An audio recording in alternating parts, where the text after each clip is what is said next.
There we go. So this year's selection is Braiding Sweetgrass by Robin Wall Kimmerer. Drawing on Kimmerer's background as a mother, scientist, decorated professor, and enrolled member of the citizen Potawatomi Nation, and she takes us on a tour of the earth and all the living things that inhabit it, and the gifts it provides us, humans, animals, and our world. And through her exploration, she provides us a unique view of how to care for plants and animals, etc.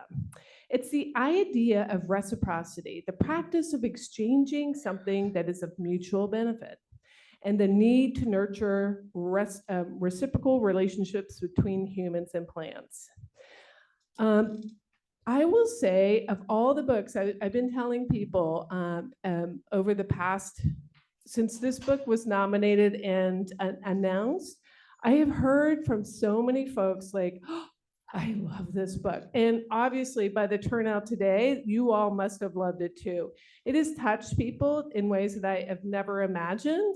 And I loved it. I listened to it, and Robin Wall Kimmerer reads it, and it was absolutely wonderful. So this year we reached out to, I just want to tell you one other special thing about Omaha Reads. So for the first time ever, we reached out to an artist, a local Native American artist, to incorporate the original art to the look and feel of all the supporting elements to promote Omaha Reads campaign, which you see up there, right there. Sarah Rowe. Who knows Sarah Rowe? She is amazing. So she's a local interdisciplinary artist whose work opens cross-cultural dialogues by utilizing methods of painting, printmaking, textiles, performance, and Native American ceremony in unconventional ways. And if anybody's been down Highway 75 near 29th Street and F Street, you will see her murals on the silos. And the mural is called Star Seeds, which I think is really amazing because it seems to go along with the book too. So before I start the introductions, I do want to I want to talk about UNO's land acknowledgement. So it is appropriate to acknowledge that UNO occupies the traditional treaty lands of the Omaha and Otoe-Missouri tribal nations, whose sovereignty existed long before the state of Nebraska. We would also like to express our respect to the Ponca tribe of Nebraska, the Winnebago tribe of Nebraska, and the Santee Sioux tribe of Nebraska, and over 170 other tribes represented within the Omaha area. And before I begin the introductions, a little housekeeping. So the restrooms are out to the door, and I believe to my left. And also there's fountains out there, but we also have water and cookies over here. So please help yourself. We hopefully got lots of cookies, so eat up. So now I'm gonna do introductions of each panelist. And after I introduce them with their bios, and if they wish to introduce themselves further to the audience here today and add anything else, I'm going to give them that opportunity. Barbara Robbins, Dr. Barbara K. Robbins, so has an interdisciplinary PhD in studies of American Indian cultures from the University of Oklahoma. Her degree was a fantastic means of bringing together Native American expressions in visual arts and literature. Much of Robbins' research has been in contemporary literature with an eye toward healing trauma. That became the basis for her move into veterans literature, and currently teaches an interdisciplinary course called Bringing the War Home, which examines returning home experiences across literature, film, art, and PTSD scholarship. In 2022, Robbins began a podcast with her collaborator, Jesse Stewart, called The Face of the War, in which they invited members of the UNO community to share their experiences with war. They are wrapping up the recording of season 2, and thus far have interviewed veterans, refugees, family members, artists, and others who provide important insights via deeply personal experiences. And Barbara, I would love for you to welcome and say anything else that you would like today. My collaborators in the audience. So. Oh, so awesome. Jessie Stewart, she's here. Yeah, thank you. And look at the microphones. Oh, yeah. Look in the microphone. Well, you can take it. Yeah, you can move it towards you. What else can I tell you? Well, we were laughing. Do you want me to tell my funny story? Is that it? Sure. Yeah, she wanted to just introduce me by my funny story. And I said, no, you can't start with that. So I think it was like, how did I get involved in Native American studies? And I like to tell the story of how when I was in kindergarten, it goes that far back. Yeah, my teacher had us make a teepee out of a paper bag. I know, don't panic. And it was just so exciting for me as a little 5-6-year-old, and I never forgot it. And so here I am. It's a good one. Thank you, Barbara. And now I'd like to introduce to you, to Barbara's left, probably your right, is Dr. Susana Grajales, Assistant Professor of History and Native American Studies. Dr. Geliga is an enrolled member of the Rosebud Sioux tribe and is of the Taino descent. Did I say that right? Taino. Okay, thank you. She received her PhD in history with a specialization in ethnic studies and her MA in history with a focus on Great Plains studies from the University of Nebraska-Lincoln. She received her BS degree in education and Native American studies and her AA degrees in Lakota language and Lakota studies from the Ogallala Lakota College in Rapid City, South Dakota. Her primary areas of research are the histories of Native American women and the construction of Native American identities in the early 20th century.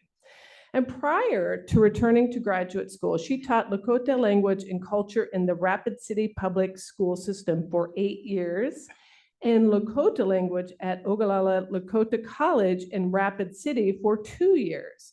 She also created the Little White Buffalo Project, a Lakota language and cultural preservation nonprofit program where she worked with over 580 urban Native American youth over the course of 13 years. For the past 20 years, she has also been active nationally and internationally with the preservation of languages and cultures of indigenous peoples.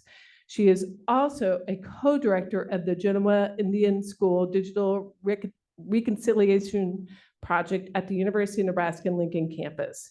And Susana, I would love to have you introduce yourself to the audience and say anything more that you would like. Good afternoon. Thank you for coming. And yes, I am 215 years old. So I've lived 5 lifetimes. So thank you. Thank you. Next is Dr. Rudi Mitchell, who's an enrolled member of the Omaha Indian Nation of Nebraska and Iowa, and great-great-great-grandson of Chief Big Elk of Omaha Tribe. Professor Emeritus Native American Studies, Creighton University, doctorate degree in counseling psychology, and a Vietnam veteran. And thank you for your services and for being on this panel, Rudi.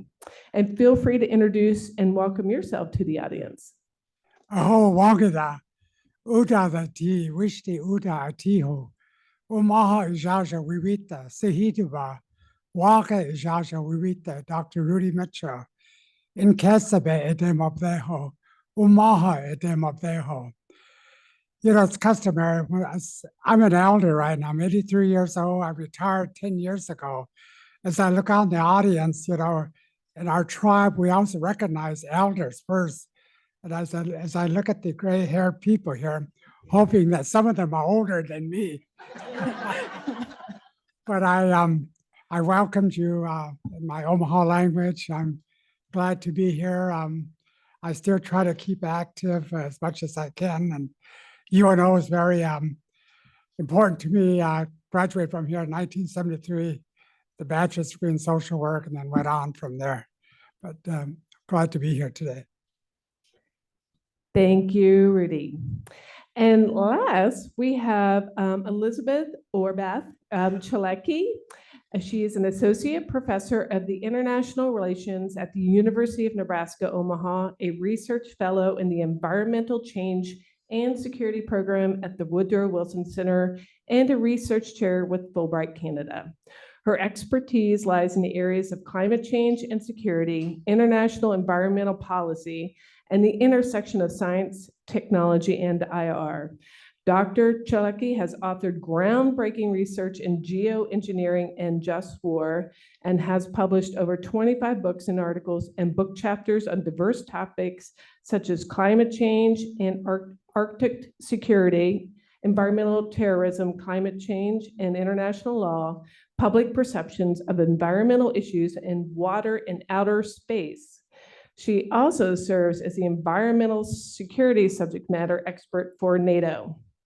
She was a visiting Mellon Scholar for Environmental Studies at Goucher College and has taught at Boston College, Cal State Hayward, and the Monterey Institute for International Studies, and worked for the Pacific Institute, Environmental Canada, the U.S. Department of Commerce, and the Brookings Institution.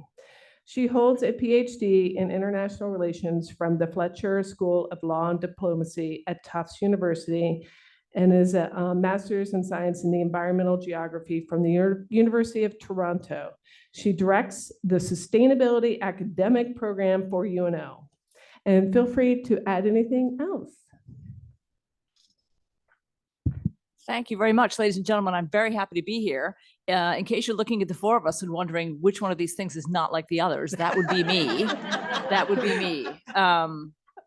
But I'm happy to be here nonetheless, and I would be happy to contribute whatever I can to the discussion. Thank you. Awesome. Thank you, everyone. So I'm going to just ask, I have lots of questions for the panelists, and then we're just going to have each one answer that. And at the end of this, if you all have questions, we will have you all ask. We'll have a little Q&A at the end. Also, I do have some closing remarks, and you will want to stay and hear that because you will love it. So,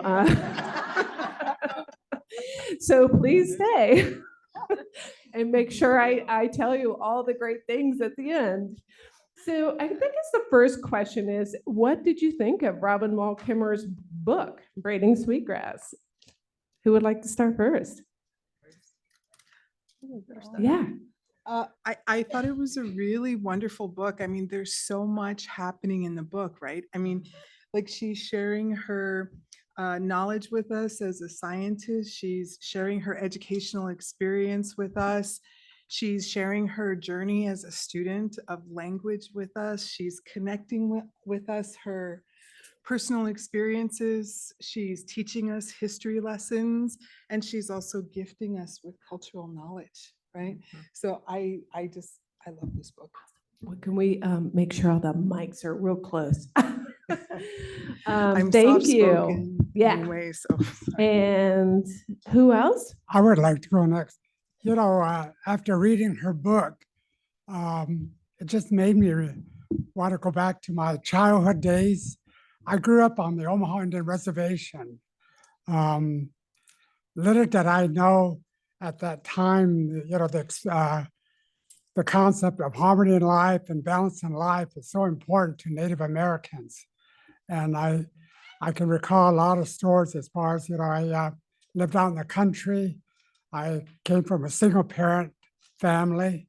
My mother raised 8 of us. We were poor and very poor, I'd say. But my mother was probably one of the greatest teachers as far as the culture and trying to assimilate into societies. But I remember as a child playing out in the woods, looking at different plants, not knowing what they were, what they meant, and you know, picking berries. Maybe later on I'll go into the different type of berries that we used to pick. But her book just made me go back to when I was a young person and to appreciate what she had put on in a book to for all of us to read. Thank you. You should go back. Oh, I'm going to talk about Beth. She thinks she's the odd one, but she was the one that convinced me to develop a sustainability course as a literature person. So it's like kind of like one of the teachings of this book's like, things are actually related. And I'm thinking about your family too. I grew up with big extended family. So I think I'm going to pick a word out of this text, that word naturalized, of course it means something when it comes to plants, but also as humans, that for a lot of us as immigrants, as she calls us, that even no matter how long we might be here, our families have been here, that we are still newcomers, we're not indigenous. And I know that there's some political conflict in those terms. But I like that word naturalized, because I think that says a lot about the way I grew up too, that I had all four of my grandparents. I had two great grandmothers and they were all gardeners. So to be exposed to so much of that family traditional knowledge of plants, and I'm really bad when it comes to the science, but I just know how they did things. And I know that's something that we've talked about. Beth and I've talked a lot about gardening, and showing our joys and struggles. So I'm sure you have garden stories to tell us too, right? Well, it's funny when Rudi said that he had looked at plants growing up and wondering what they were. And I thought, well, as kind of a novice and sometimes inept gardener, I have murdered my share of plants. And I wonder if I should feel bad about that. I'd like to think if they go back to the earth, maybe I don't have to feel as bad, but I could be considered a plant murderer. Yeah, I'm confessing this here in front of everyone. I loved it, this book, and what I liked it so much, in fact, that I read it for the first time when I was on a fellowship in Washington, D.C. during the pandemic year. And the city was a ghost town. I mean, there was, for the national capital that's normally bustling with people, there was just no one there. And I did a lot of reading while I was there. I got a library book and read every book I could get my hands on. And this was one of them. And I liked it so much that I gave away my copy to my landlord, who was the horticulturalist for the State Department. I didn't know the State Department had a horticulturalist, but it does. And he was the horticulturalist. And he was talking about his relationship with plants. And I was reading this, I thought, they've been nice to me during this ghost town year. So I gave away my first copy of it. So when Amy said, "You need another copy?" I said, yes. I gave away my first one. Can I just? Yeah, please. I wanted to mention, just listening to everyone too, one of the things that I love about this book is, and she mentions it in her book when she's talking about the different cycles that women go through in their lives. And I think that one of the things that really just, wants us to keep turning pages and keep reading what she's writing is the way her writing style is. In indigenous cultures, we revere age, right? We revere wisdom and knowledge and experience, and that can only come with age. And so what you're reading that's like a form of indigenous grace in storytelling. And I think that it's just one of the most beautiful things about this book. Thank you. You all touched a little bit about on this with your first from the first question. So what is your first memory of being connected to all living things?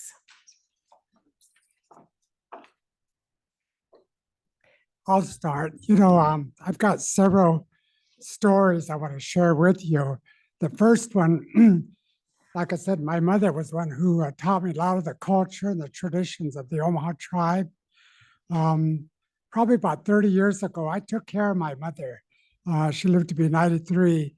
I never got married because I told her that I never wanted her to go to a nursing home. She was always afraid of ending up in a nursing home, and she didn't want to live with, I've got 5 sisters, and she didn't want to live with any of her daughters.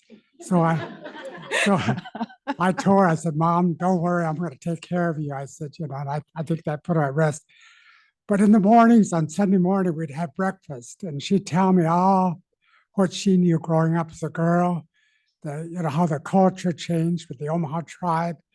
And one August, first week in August, we were sitting at breakfast, and she said, "Rudi, I just remembered what great grandma told me." She said, I said, "Mom, what is it?" She said, "Now's the time we need to go down to the park," she said. I said, what's down the park?" She said, "The trees the cottonwood trees are going to talk to each other, she said. Let's go down there. She said, the Omahas called it Chachana. So we picked up our lawn chairs and we went down there and we sat in these huge cottonwood trees. She said, just sit here for an hour. She said, and listen to them. They're going to talk to each other, she said. And it was there was a breeze. The leaves were rustling. And it was such a beautiful morning, I could just try to imagine what they were saying and try to interpret what they were trying to tell us. But this was part of a tradition that my mother had remembered from her great-grandmother.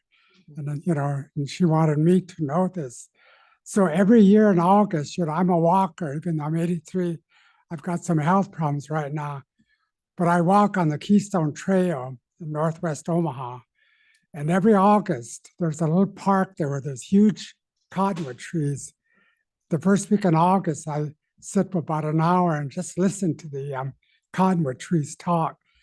But this has been one of my experiences as far as living things goes. But on the walk, I have to share some things with you. I've been walking there for probably about 12 years now. I took a friend of mine who's here about the praying mantis I saw on the sidewalk there. It's probably about 3 or 4 inches, in diameter.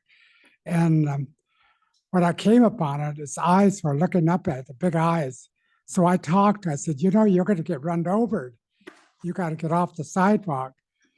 But it stood there looking at me. And so I got a stick and I, coaxed it to get off the sidewalk, and it did. And so I went on my way walking and came back. And the strangest thing, the next morning, when I got up to walk, I opened my front door and there was a praying mantis at the front door there. And I thought, wow, did it come back to thank me or what?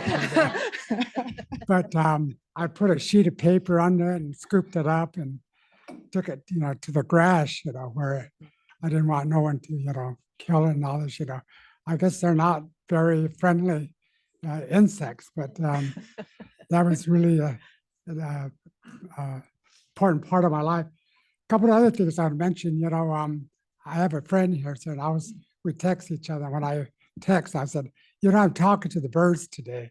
Some days we're not getting along. I think we argue with each other. But I've had robins in the springtime come within 2 feet from me, just curious, coming up towards me. Even a rabbit coming up to me, we're very close, just like they wanted to communicate with me. But like I said, as far as Native people go, we have what is called, harmony in life. The vegetation, insects, four-legged animals really play a significant part in our culture. In my introduction, I belong to the Buffalo clan, and there's other animals in our great circle that are named after various animals. So, our life has been built around, reciprocity or mutual respect for one another. But I wanted to share those little things as far as living things that I've experienced in life. Thank you. Thank you, Rudi, for that story about that talking of the cottonwood trees. I'm from Eastern Montana, and my family home is right on the Yellowstone River, so cottonwoods are very much a big presence there. And I think that like family has been here for a pretty long time, long number of years, many generations, and still we, as those naturalized people, I think that sometimes we have that level of appreciation, and we just say we like that. We like cottonwoods. We like to sit and listen, but we don't necessarily have a great word like that. And it would be so nice if we could have more words that express those really unique feelings of participation with the natural world. You should go. Okay, so for myself, I think universally speaking, not just from an indigenous perspective, but I think maybe universally speaking, when I think about that, I think to me, there's being connected, and there's being conscious, and then there's being knowledgeable about something, right? And I don't necessarily think that they happen all at one time in a row, because different things become important to us at different stages in our life. And not everyone is conscious of all things. It's like some people are happy that they took the blue pill in the Matrix and they stayed in the Matrix. If I had to think about like my first connection, like one of the things she talks about in her book that I thought was really beautiful is when she speaks about toddlers, right?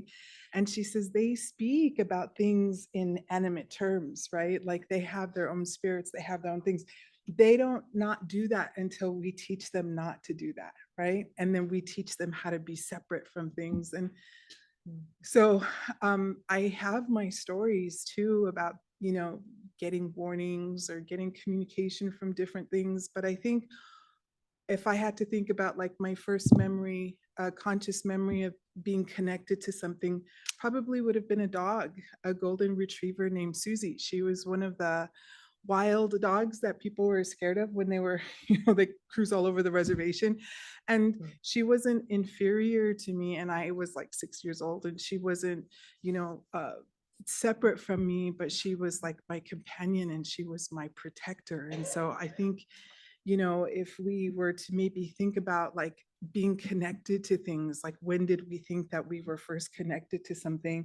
I think we can find that in stories of animals, whether they're dogs or cats or something like that. And then I think our consciousness builds from there, right?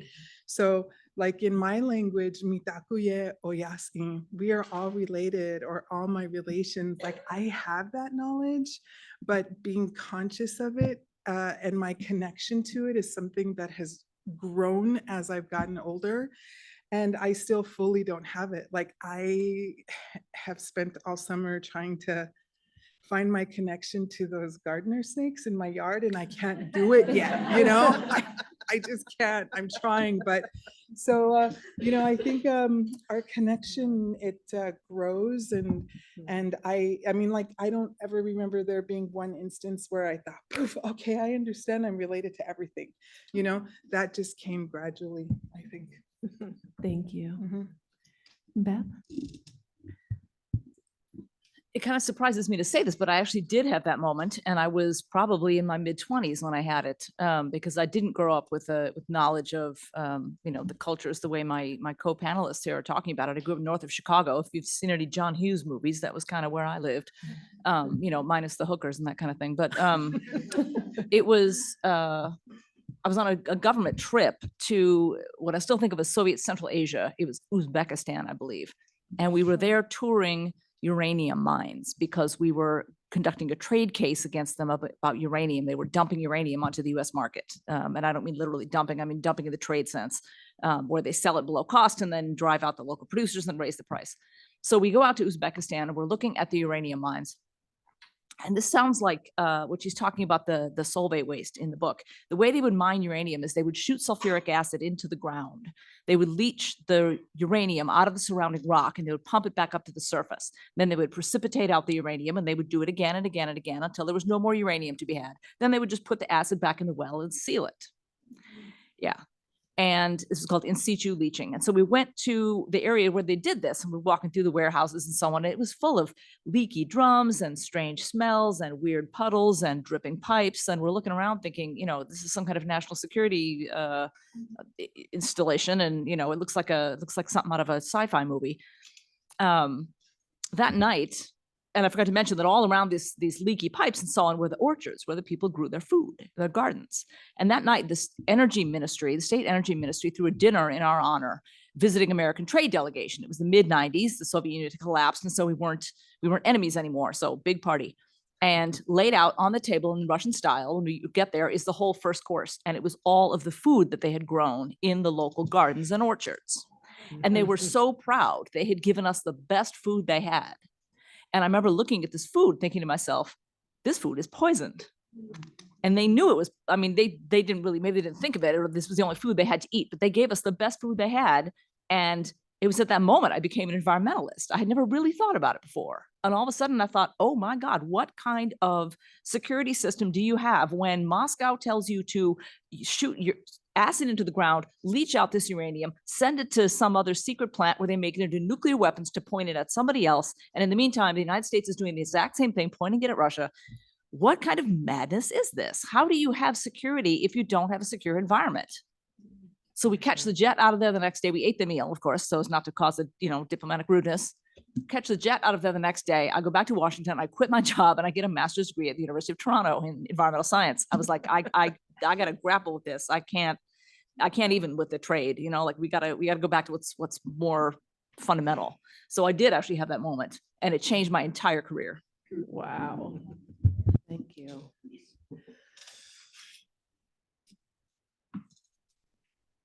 Well, this next question will definitely let me just ask it. So a major theme throughout the book is reciprocity, that humans, the land, and the environment depend on each other, and this relationship is sacred. How does Kimmerer successfully explain this relationship to the reader? What do you wish she would have explained further?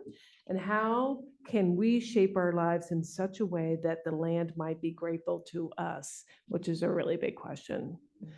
And anybody can start. Well, in light of what Beth was saying, and also talking with students here at UNO, and seeing a fair amount of what's anxiety, some uncertainty. How can we, and fill in the blank with how they think of themselves as we young or not wealthy, whatever the case may be. How do we make a difference in these kinds of very, very damaged environments? And what I love about the book is the storytelling that constantly talks about people making things. And the making things requires taking from the environment, but then it's the wonderful surprise, like in the chapter about the black ash baskets, that those trees are nurtured by the basket makers, and you have those trees growing where the basket makers are taking selectively and creating that wonderful reciprocal position. So I try to give local examples to students, and I know that it's sometimes I'm going to just continue the metaphor. You're throwing some seeds out and you hope that some of them are going to settle into some fertile territory. But I talk about my backyard garden, that it's postage stamp comparatively, but it's still a place where I can try to work on it being a trap for carbon. I can still grow something that's not covered in pesticides and herbicides and so on and so forth. And I can't really worry about how many other people are not doing that. I'm doing it, and try to impress upon them that it's something that they can take control of their lives in that way as well. So that for me is like her stories it reassures me that I got to keep doing that thing.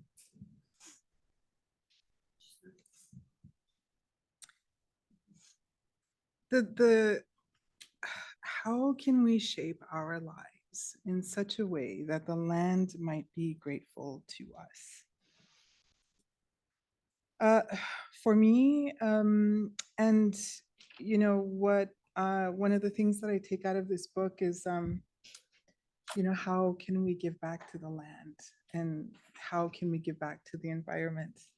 And so in my courses, there are two different units that I teach, like in my introduction to Native American Studies. And one of those is treaties, when I talk about sovereignty and treaties. And then the other unit is on the environment. And there are two articles that I always like to share with students. And one of them is how in 2018, the tribes in Minnesota, they went to the Supreme Court using their treaties to protect the growth of wild rice. And that is such a beautiful thing to wrap your head around. They went to court using their treaties to protect rice, and because their belief system is that wild rice has the right to grow without being over harvested, without being overexploited. And there's another article that I like to share with students, which comes from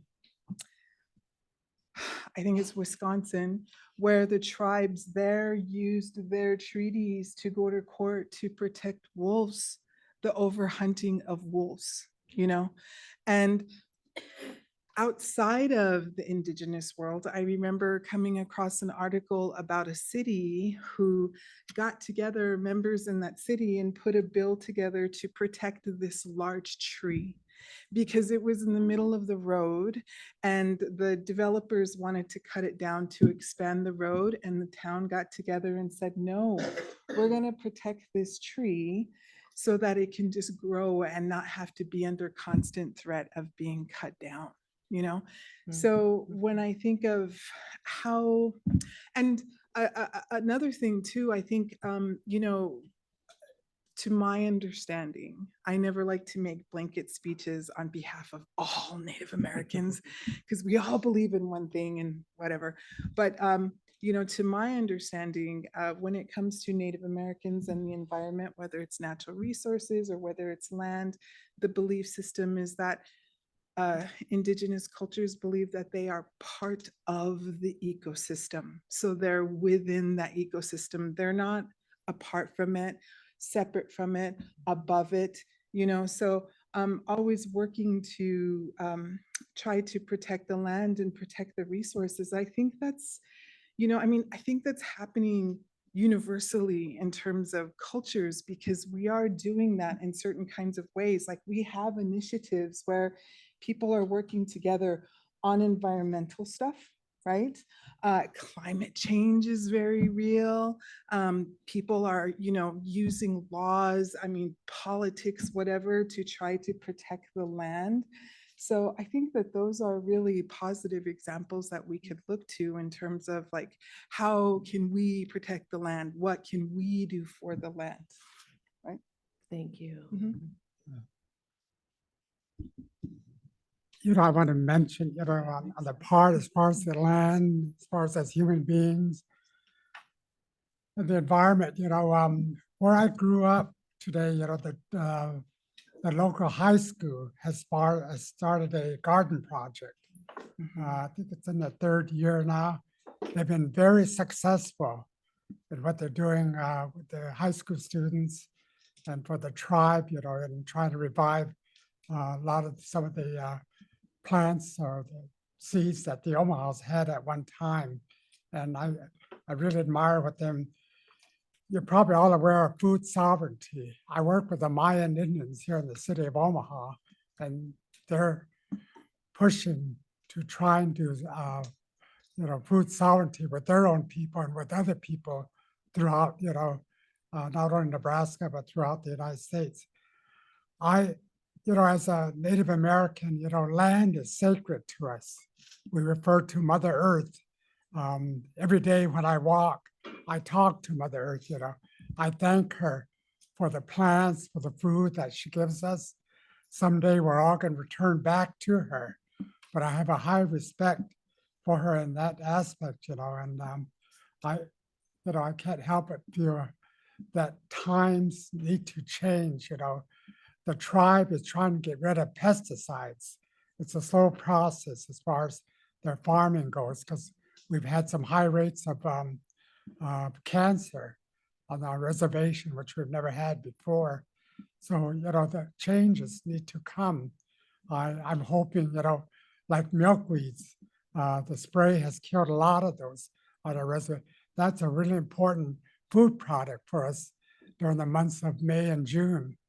I remember when I was a young child, I used to go look for wild tiger lilies. Maybe I found them once every 5 years. You can't find them that often. But I you know, try, you know, even today, if I could walk that much, I would go try and go look for them. Because on a reservation, there's a lot of areas which has been untouched, you know, with humans and all this, you know. But I wanted to say that as far as, you know, the land goes, we have a lot of respect for the land because Mother Earth, you know, feeds us in reciprocity. Thank you, Rudi. Matt? Just real quickly, when Susana mentioned the articles that she uses for her class, I found one in the Boston Globe a few years ago, and the headline was, "Can the forest sue you?" And it was about legal rights for a forest. And I thought, wow, you have to be a horrible person if this forest sues you. I don't ever want to be sued by the forest. Thank you. I actually remember that article. Do you? Yeah, Boston Globe. yeah. Gratitude as medicine. What does that mean to you?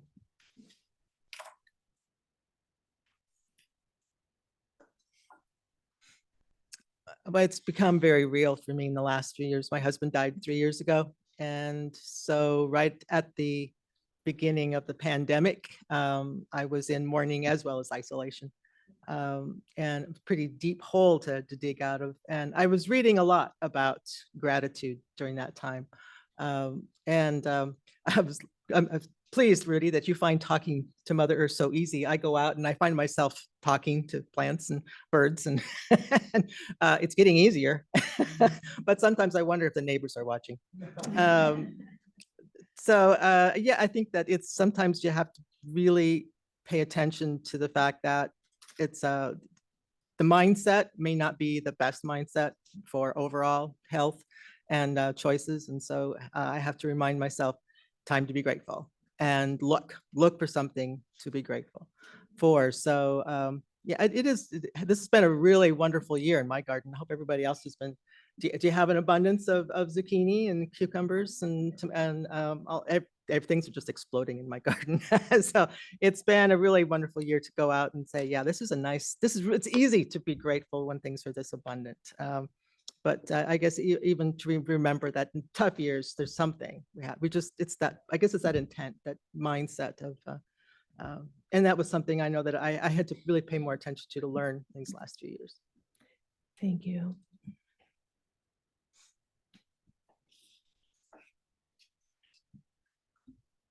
To me, gratitude in my language, we have about 13 words for thank you.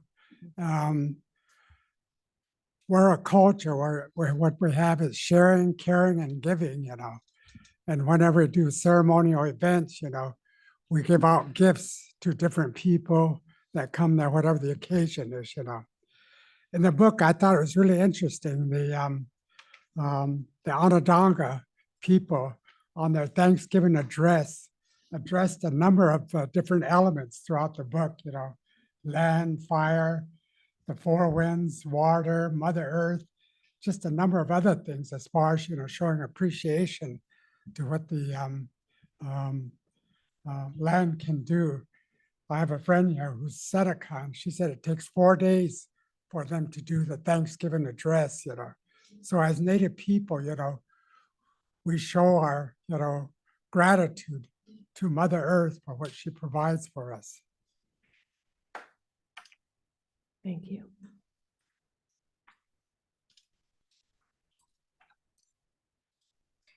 That I'm one of these people, I'll admit it, like I'm gonna say I used to be. I'm thinking that I'm not that way anymore, but like somebody who's always just so hard on myself, you gotta do it. And, just beat myself up to get my, whatever it is that I need to be done. And I remember at one point in my life, I thought I need to shift my way of thinking if I'm going to be happy. And that is to learn how to think about the glass being half full. And instead of being so hard on myself for what I don't have, I'm going to choose to be thankful for what I do have. And I have found that I'm a happier person. And like she said, that kind of takes practice, and I think that once we can learn to be grateful for things, that is a type of medicine because it kind of contributes to our spirit, to making us happy and, on our journey to try to become better people of what we are. And in that sense, I think that gratitude is medicine for you. It's like medicine for the soul, I think. Thank you.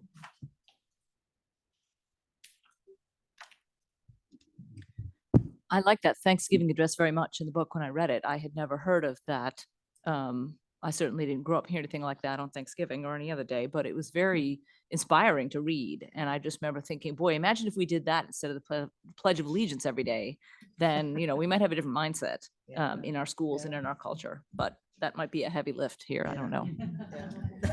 Yeah. Yeah, I was thinking too, like in that section, she talks about like a positive system, a positive feedback loop or a negative one. And it was really enlightening to me to think about a negative feedback loop is one in which the contradictory nature of things creates balance. And with balance, there's satiety. So it's like what you were talking about. It's like realizing that you're full and you can, so yeah, I don't need anything else. And that, yeah, there's so much in this that can be take a while to unpack. So it's a really beautifully complex metaphorically, as well as the knowledge that she's offering to us in this book. Thank you. I'm going to ask one more question, which is a real open-ended, and so we can have time for questions from the audience. So of all the questions I have asked today, and before we leave here today, what else would you like us to know about your connection, reflection, or impression of Braiding Sweetgrass message takeaway? What should we leave here today with? What people should take away or what we take away? Both, actually. Let's do both. Thank you for asking. Well, this is my third year at UNL. I graduated, I did my master's and my PhD at UNL. And I think that Native American students, I'm going to be honest with you, when I was first getting ready to come to UNL, I had a conversation, and I'm in history, and I had a conversation with a professor, a Native professor who's not there anymore, but I didn't know her, and I was just like making plans and setting up appointments to come and do a visit from South Dakota. And she told me, she said, you just need to remember that when you're on campus, when you come to school, like you're in the white man's world now, you're in that system. So you just need to remember that. And I wondered for years throughout my educational journey, and even now, like, what does that mean? Because it can mean lots of things, and me as a person, how I am, like, really hard on myself, that means all kinds of stuff. But anyway, being an Indigenous woman going through the education system is really difficult. And, like she talks about in her book, it's having to learn how to walk in two worlds, right? And that is difficult, and it takes a lot of work, and even communicating. And like she said, being a scientist and writing this way, and, and so for me, I've had to learn how to really try to pull together. And it's interesting because I'm in history and I'm also in Native American studies. And so, yes, I need to teach this stuff, but then I also need to bring forward that Native American experience and Native American perspectives and everything that I do. And so, it's hard to walk in both worlds. And when you're constantly in the one world, like she's saying with her language, like I don't speak, so I don't have anybody to speak to, it gets kind of boggling and stifling. And reading her book was just so refreshing to me to think, oh yeah, because it is, I walk in an academic world, but it is when I acknowledge my cultural world or something from that, even just a little whiff just brings so much life back into me, and I know that that's my foundation, my basis from where I get everything from.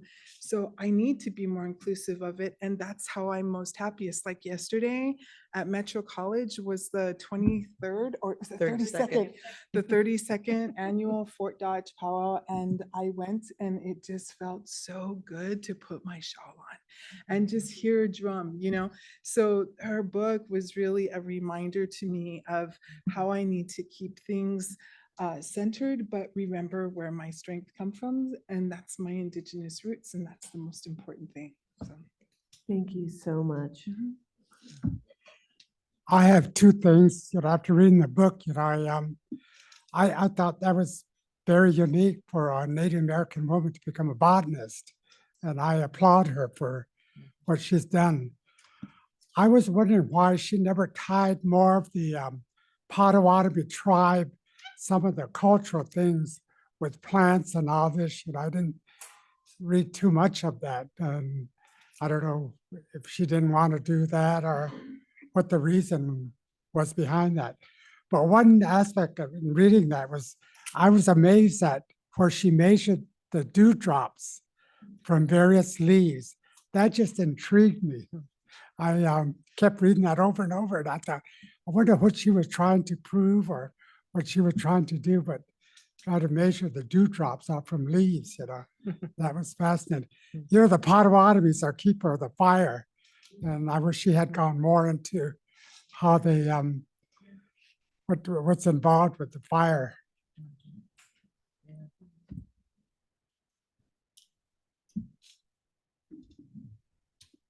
One of the things that I took away to remind myself or to inform how I go forward with my own research at this point was the idea of the Wendigo economy. The whole story of the Wendigo was just eye-opening for me because, again, I had not ever having heard anything like this, but the constant rapacious consumption where you strip resources from the earth, you turn it into goods that are consumed briefly and then thrown away. And you do the same thing again and again. And you hear politicians on the news talk about how more growth, we need more growth. We'll grow our way out of any problem. And yet we can't grow infinitely on a finite planet. So how do we shift our thinking back to what she calls the original instructions? How do we get back to the idea of existence on the planet and not, we're chewing it up and spitting it out? Having grown up in the white man's world, this is difficult because our theology tells us that this earth was put here for us to consume. And there are some strains of various religions who will say the faster we consume it, the faster the savior comes back. I've actually heard this being as an argument for continued deforestation and so on. And that it astounds and frightens me when I hear this. The idea of the Wendigo, just, ever hungrier, just your whole identity is based on what clothes you're wearing or what phone you're carrying. And, when I standing in front of my introduction to sustainability class, I'm trying to figure out a way to persuade them to put down the phones. Well, I tell them to put down the phones, but trying to, tell them basically that they, as soon as the hour is over, don't just pick the phone back up again. Think for a minute, talk to the person next to you, go out and look out the window and see what's going on in the pet bowl, that kind of thing. So that we can remind ourselves that life is not all about consumption, that there's gratitude to be had as well. And so, whether you're very close to that goal or very far away from that goal, there's always work to be done moving towards it. Yeah, that's great. Thank you. And now I would like, oh, sure. Oh, sorry. Barbara's got some books for us. I was just about to say, we've had these great conversations in the know. last week. Oh my gosh. And Yes. so, and every time I was reading this book, Kimmerer's book, I kept thinking about other texts. I'm a literature person, and so I can't help but think of the connections across texts. And I thought, if you're like me, when you get done with the book, are you one of those that waits to read the last page because you don't want it really to end? Yeah. So I thought I would offer a few other connective pieces. We would love that. Favorite authors. You may have heard of Louise Erdrich, Pulitzer Prize winning novelist, which this is her little book of a memoir, Books and Islands in Ojibwa Country. And so when Kimmerer is talking about, well, there's different kinds of text, and this book will also expand on that, because the islands are text, and the rock art are text. And so the different ways in which stories are told and knowledge is conveyed. And of course, Louise also has a bookstore. And so there's just lots of really wonderful back and forth between what we mean when we say book and how we might share knowledge. And this one of my favorite authors of all time is Leslie Marmon Silko. You may know the novel Ceremony. This is a later one, Gardens in the Dunes. And so I was telling a friend a little bit about the plot, and then I said, yeah, and it's really plant centered. And after I was telling her all these things, all this drama and the politics and everything on it, she goes, really? There's plants in that too? Yeah. But this is like turn of the 20th century, and so the fads, so you're talking about the Wendigo economy, like the fads that take place, like I think we could probably have a few words about the Bradford pears, right? Just the kind of like we get caught up in a certain look, a certain aesthetic in our public plantings. And so for back at the turn of the century, it was orchids, the fascination with orchids. And so there's some of that in here where the characters are decimating tropical environments in order to protect a market so they can sell exotic orchids. And so it's a really amazing novel. This is one that I used in my sustainability class this last semester, Recovering Our Ancestors' Gardens, Indigenous Recipes, which are cool, and a Guide to Diet and Fitness. And this is by a historian, you know, Mahisawa. So this is a really nice book with case studies. That's a little boy, if you like the little more the leaning to the nonfiction and the sciencey stuff, this is a really nice one. And she even mentions one of the books I'm going to show you. Kimmerer mentions in a footnote that she's quoting from a traditional teaching that's from Eddie Benton Benet's The Mishomis book, which is this one, which is a bilingual book. And so I think that for me, one of the biggest takeaways, one of the most important things, I've heard Kimmerer talk about this too, that where there's plant diversity, there's language diversity. And if you take one of those away, then the other one's going to be damaged as well. And I've seen some studies. I was bringing some of that to my classes last semester. And it's like, I wish I was so far better at language acquisition. I kind of wish at some point I had thought to take a linguistics course. But I know Dr. Rudi has been doing so much to preserve Omaha, and she's been working with Lakota, and we need more of it. And we are in an institution that just will not admit that we have to start teaching indigenous languages here now. The clock is ticking, and it's for all of us. It's going to benefit all of us.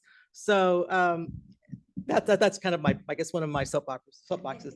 But and then if you want to come up and look, but this is a really fantastic catalog for an exhibit that was up at the start of the pandemic. This is like all Native women.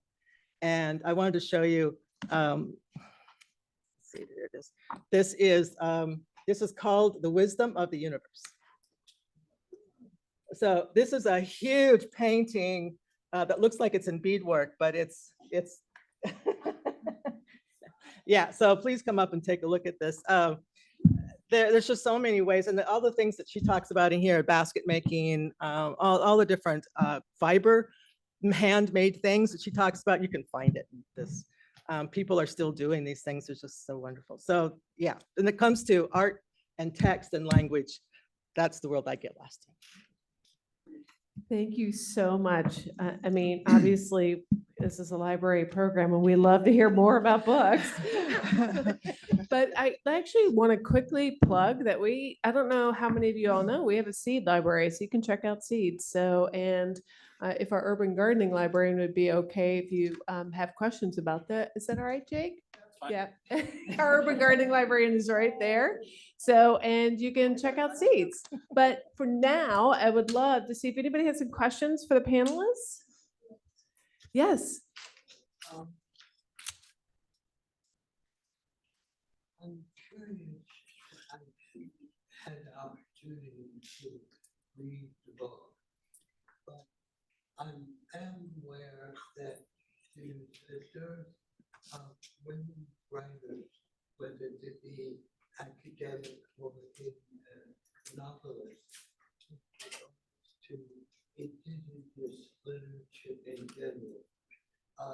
Would you comment on the importance of a woman's voice speaking to our particular culture in this regard? You want to start? We'll tag team. Yeah. And the importance of indigenous women, indigenous women's voices in literature and writing. Mm-hmm. Sure. Comment on the importance of it.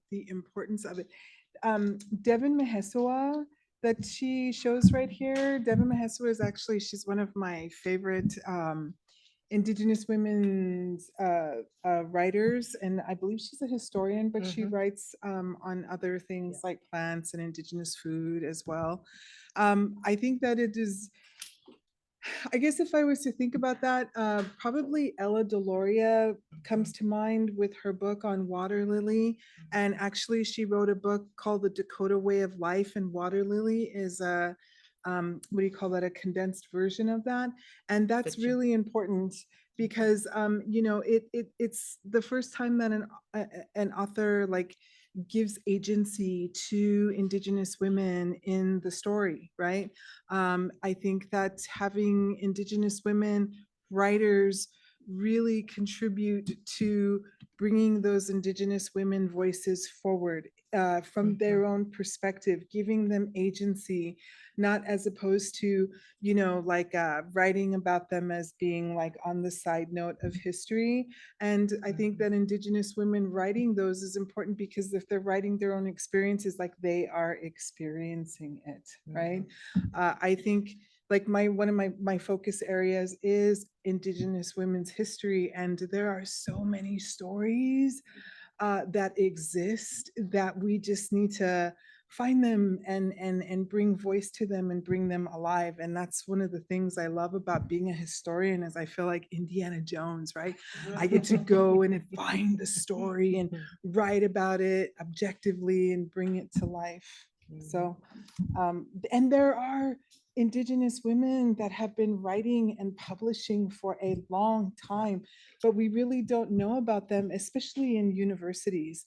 I mean, when I ask my students questions about where they've learned about Native American studies, like 99% of them will say it's from English, because English is like, you know, studies literature. But on the same note too, you know, in university settings, we don't like to use books that aren't published by university press and so on and so forth. And when it comes to Indigenous cultures, you know, we get kind of kicked to the side even more because oral histories aren't, what do they call that? Stable enough or what, Oh, yeah. believable We enough talk or about that. whatever. Yeah, yeah. So it is crucial, I think, to be more inclusive of Native American writers, Native American women writers. There are actually a lot of Native American women writers. They're just not getting, like, say, mainstream publicity and attention.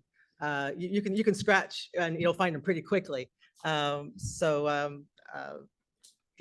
I don't know. I can give you some hints if you'd like, but oh gosh, what was I going to say about when you said the go ahead. I don't want to cut you off. No, you're Okay, so pause. really quickly, you know, there's a movie, and I'm just being biased. Well, maybe I'm not being biased, but there's a movie coming out called Killers of the Flower Moon, and everybody is so excited about that movie. Yeah. But you know, Zintgalasha, Gertrude Bonin Simmons, she wrote about that, bringing attention to that. She wrote a government report in 1923 about that, but we don't know about that. And not Leslie Mormon Soko, but there's another Indigenous woman writer. She wrote From here. she's from the South, but there's and she wrote a book. It's called What's it about? I forgot, but it's a fictional book, but it talks about the Osage. So she brought attention to the Osage that in I think it's like 1982 or 1992, and she's an Indigenous woman author. And then you have an Indigenous author, his last name is Redcorn, and he is Osage, and he did write a book about the Osage. And Martin Scorsese wrote this fabulous foreword to his book. And Graham, the historian who wrote this book, wrote this wonderful review on this Native man's account of his people's story. So Scorsese and Graham are involved in his book. They know about his book, but it's not until 15 years later when this non-Indian historian who wrote the review of Redcorn's book writes an account, and that, you know, Scorsese directs it, and the book becomes a bestseller, you know. So it's like, well, what about the Native authors who wrote about that beforehand and who tried to bring attention to it beforehand? Nobody listened to them. Yeah. I wanted to make a comment too about women's experiences. When I was taking Native American studies as an undergraduate, I got to study with the absolutely fabulous Cheyenne elder Henrietta Whiteman, or Henrietta Mann. And she used to talk in her classes. And of course, I'm my 20s at that time. And so, Teens, say teens. okay, teens. I was a kid.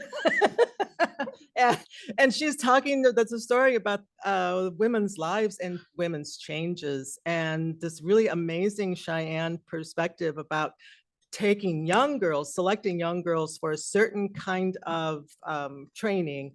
And I think that she called it horse medicine. And I don't fully understand what that means exactly, but what stuck with me was that that young woman is going to learn the rigorous skills of doing that and then not practice it for 30 years and raise children and get involved in grandchildren. And then after menopause, and oh my gosh, we're going to talk about female bodies now. You know, it's like, oh, this is like freaks out so many people. But after menopause, then she becomes a practitioner of that very important skill. And it's like, now that really resonates. Same here. And Devin Mihesua, she also writes a book about Indigenous women, and it's a really good book about the need to write, or you include more of them in anything. It's a really, really good book. Well, that was. Thank you. And thank you for that question. I think I'm going to just call it here. And if anybody else has questions, would the panelists be okay to answer a few more questions if folks come up? This was an incredible conversation today. Thank you all so much for being here. I have some more notes because you're really excited about what to say. But I also want to, part of this is if you want to take a self-guided tour of the UNO Native Garden, Kenny, do you want to talk? Do you want to say where exactly that is? Because I'm a little lost on this campus because I thought it was literally the opposite way. But and are you going to hold a? You're going to have a Braiding Sweetgrass Day, right? Coming in the future. Okay. This is Kenny, who I just met today, and I'm so thankful for you that you came here. So tell a little bit more. Yeah, so I help run the UNO Indigenous Garden. It's over by Kaiser, kind of in front of the Arts and Science Building, if you know where that's at, kind of in between Roskins. There's not a lot of people go over there, but it's kind of a secluded little area. And we have basically native medicine plants over there. So we have sweetgrass, we have sage, cedar, lavender. We're working on tobacco. We have dogwood, elderberries. And then we're working on branching it out for a few other things. So just kind of a lot of things over there. Right now, we have a lot of sunflowers. So if you like sunflowers, we have kind of the wild ones, not the Maximilian mammoth sunflowers. But yeah, I'll probably be over there after this event for a while. So if anybody wants to go over there and learn some more about plants, I'll be there. It's a community garden. So like you can come and take anything that you're interested in. If you do take like sweetgrass or something, you should be leaving behind some tobacco there. If you don't have tobacco, you can always message me. We have a Facebook page. It's called the UNO Native Garden, UNO Indigenous Garden. And I'll put some tobacco out there for you. So Some of them have been exposed to nature. Awesome. All right. I'm going to go ahead and stop recording.